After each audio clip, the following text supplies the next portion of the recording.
Hi welcome back to Tankur gardens. ഞാൻ അഞ്ജന കൃഷ്ണൻ. അപ്പോൾ ഇന്ന് വന്നേക്കുന്നത് നമ്മളൊരു ബേസിക് സ്റ്റെപ്സ് വീഡിയോ ചെയ്തിട്ടുണ്ടായിരുന്നു. അതിൻ്റെ അപ്ഡേഷൻ വീഡിയോ ഞാൻ ഒരു 4 ഡേയ്സും അത് കഴിഞ്ഞിട്ടുള്ള വീഡിയോസ് ഞാൻ അപ്ലോഡ് ചെയ്യാമെന്ന് പറഞ്ഞിട്ടുണ്ടായിരുന്നു. അപ്പോൾ അതിൻ്റെ അപ്ഡേഷനാണ് ഈ വീഡിയോയിലൂടെ കാണിക്കുന്നത്. ഏകദേശം നമ്മൾ ആ ഒരു പ്ലാന്റ് ആ ഒരു ബേസിക് ആയിട്ടുള്ള കെയർ എല്ലാം കൊടുത്തിട്ട് ഉണ്ടായിരുന്ന വീഡിയോ ആണ് നിങ്ങൾ ഫസ്റ്റ് കണ്ടിട്ടുണ്ടായിരുന്നത്. ഒരു 3-4 ദിവസം കഴിഞ്ഞപ്പോൾ ഉള്ളത്. പിന്നെ ഏകദേശം ഇതൊരു 15ാമത്തെ ദിവസം എടുത്ത വീഡിയോ ആണ് കേട്ടോ. അത് 15-16 ദിവസം എടുത്തപ്പോൾ ആ ഒരു പ്ലാന്റ്സിന് വന്നൊരു ഗ്രോത്താണ് നിങ്ങളിപ്പോൾ കണ്ടുകൊണ്ടിരിക്കുന്നത്. ഇതാണ് ഇഷ്ടംപോലെ എന്താ പറയുക ബ്രാഞ്ചുകളും ഒക്കെ തളിരുകളൊക്കെ വന്നിട്ട് പ്ലാന്റ്സ് നല്ല ഉഷാറായിട്ടുണ്ട് കേട്ടോ. അപ്പോൾ നമ്മുടെ ആ ഒരു പ്ലാന്റിൻ്റെ അവസ്ഥ എങ്ങനെയായിരുന്നു എന്നുള്ളത്, അതായത് നമ്മൾ ഈ ഒരു പ്ലാന്റ്സ് എടുക്കാൻ പോകുന്നൊരു ടൈമിൽ നമ്മുടെ പ്ലാന്റ്സിന് ഒരു 15 ദിവസം നമ്മൾ പ്ലാന്റ്സിനെ ഏകദേശം ഒരു 1 വീക്ക് 2 വീക്സോളം നമ്മൾ ആ പ്ലാന്റിനെ കെയർ കൊടുത്തിട്ടുണ്ടായിരുന്നില്ല. അപ്പോൾ നമ്മൾ തിരിച്ചു വന്ന സമയത്ത് പ്ലാന്റ്സ് ഒരു വല്ലാത്തൊരവസ്ഥയിലായിരുന്നു. അതിന് കുറച്ച് എന്താ പറയുക മുരടിപ്പും കാര്യങ്ങളൊക്കെ ആയിട്ട് പ്ലാന്റ് ഒട്ടും തന്നെ ഹെൽത്തി ആയിരുന്നില്ല. ഫ്ലവറിങ് ഒക്കെ ഉണ്ടായിരുന്നു, എന്നാലും പ്ലാന്റ് ഒട്ടും ഉഷാറല്ലായിരുന്നു.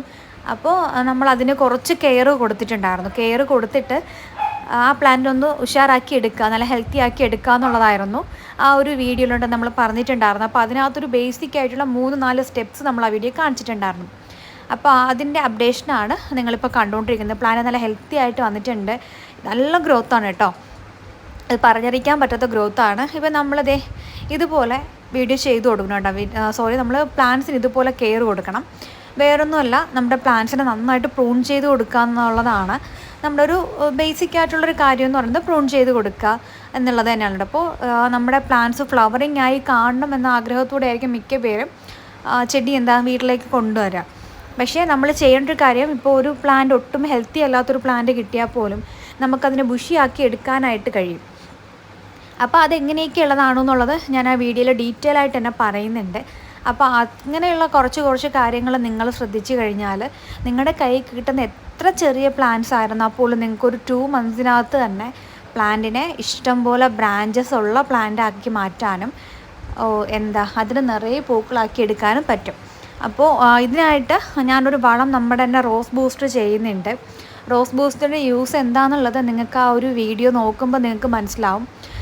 ഫസ്റ്റ് ആ ഒരു പ്ലാന്റിൻ്റെ അവസ്ഥ എങ്ങനെയാണെന്നുള്ളതും, രണ്ടാമത് ഇപ്പോൾ ആ പ്ലാന്റ് എങ്ങനെയാണ് നിൽക്കുന്നതെന്നുള്ളതും, നമ്മൾ കൊടുത്ത കെയർ എന്തൊക്കെയാണെന്നുള്ളതും നിങ്ങൾക്ക് അതിലൂടെ മനസ്സിലാവും. അപ്പോൾ നമ്മുടെ റോസ് ബൂസ്റ്റർ നമ്മൾ സെയിൽ ചെയ്യുന്നുണ്ട്. ഒത്തിരി പേര് ഇതിനോടകം തന്നെ നമ്മുടെ റോസ് ബൂസ്റ്റർ മേടിച്ചിട്ടുണ്ട് കേട്ടോ. നമ്മൾ കൊറിയർ ത്രൂ ആണ് അയക്കുന്നത്. 1 kg ആണ് നമ്മളിപ്പോൾ സെയിൽ ചെയ്യുന്നത്. അപ്പോൾ 250 റുപ്പീസാണ് 1 kg വളത്തിന് നമ്മൾ ഈടാക്കുന്നത്. നമ്മുടെ റോസിന് വേണ്ടിയിട്ടുള്ള എല്ലാ ഘടകങ്ങളും അതിനകത്ത് ഇൻക്ലൂഡഡ് ആണ്. ഞാൻ ഒരുപാട് നാളായിട്ട് യൂസ് ചെയ്തുകൊണ്ടിരിക്കുന്നൊരു വളമാണ്. ഇപ്പോൾ സെയിൽ സ്റ്റാർട്ടായിട്ട് ഏകദേശം ഒരു 4 മന്ത്സ് ആവുന്നതേ ഉള്ളൂ. അതിനു മുമ്പ് കുറച്ച് പേർക്ക് മാത്രമായിരുന്നു നമ്മൾ സെയിലിന് ആയിട്ടെന്നല്ല, അല്ലാത്തൊരു രീതിയിൽ കൊടുത്തുകൊണ്ടിരുന്നതായിരുന്നു. അപ്പോൾ അവരാവശ്യപ്പെട്ടിട്ട് അവർക്ക് എത്തിച്ചു കൊടുത്തുകൊണ്ടിരുന്നതായിരുന്നു. അപ്പോൾ അതിന് ശേഷം നമ്മളിങ്ങനെ അത് 2ാമതും 3ാമതും അവർ ചോദിച്ചപ്പോൾ നമുക്ക് എന്തുകൊണ്ട് സെയിലിന് ഇതാക്കിക്കൂടാന്നുള്ള രീതിയിലാണ് നമ്മൾ സെയിലിനോട്ട് വന്നത് കേട്ടോ. അപ്പോൾ സെയിലിനായിട്ട് ഇഷ്ടംപോലെ ആൾക്കാരത് മേടിച്ചിട്ടുണ്ട്. അപ്പോൾ നമ്മൾ കയ്യിൽ നിന്ന് വളം മേടിച്ചവർ വീഡിയോ കാണുന്നുണ്ടെങ്കിൽ നിങ്ങളുടെ റിവ്യൂ എന്താണെന്നുള്ളത് കൂടെ ഇതിനകത്ത് കൊടുക്കുക കേട്ടോ. അപ്പോൾ നമ്മുടെ ആ ഒരു വളത്തിൻ്റെ എഫക്റ്റ് എത്രമാത്രമാണ്, നമ്മുടെ റോസ് പ്ലാന്റ്സിന് നമ്മൾ ഈ ഒരു കെയർ കൊടുത്തു കഴിഞ്ഞാൽ എങ്ങനെയാണ് നമ്മുടെ റോസ് പ്ലാന്റ്സ് ആവുക എന്നുള്ളതൊക്കെ ഡീറ്റെയിൽഡ് ആയിട്ട് തന്നെ ആ ഒരു ഫസ്റ്റത്തെ വീഡിയോയിലും സെക്കൻഡത്തെ വീഡിയോയിലും കാണിക്കുന്നുണ്ട്. അപ്പോൾ ഞാൻ ആ ഒരു ബേസിക് കെയറിൻ്റെ വീഡിയോ ഞാനിന്നത് പിൻ ചെയ്തും കൊടുത്തേക്കാം, കമൻറ്റ് ബോക്സിലും കൊടുത്തേക്കാം. അപ്പോൾ കാണാത്തവർ ആ ഒരു ലിങ്ക് കാണാം കേട്ടോ. താങ്ക്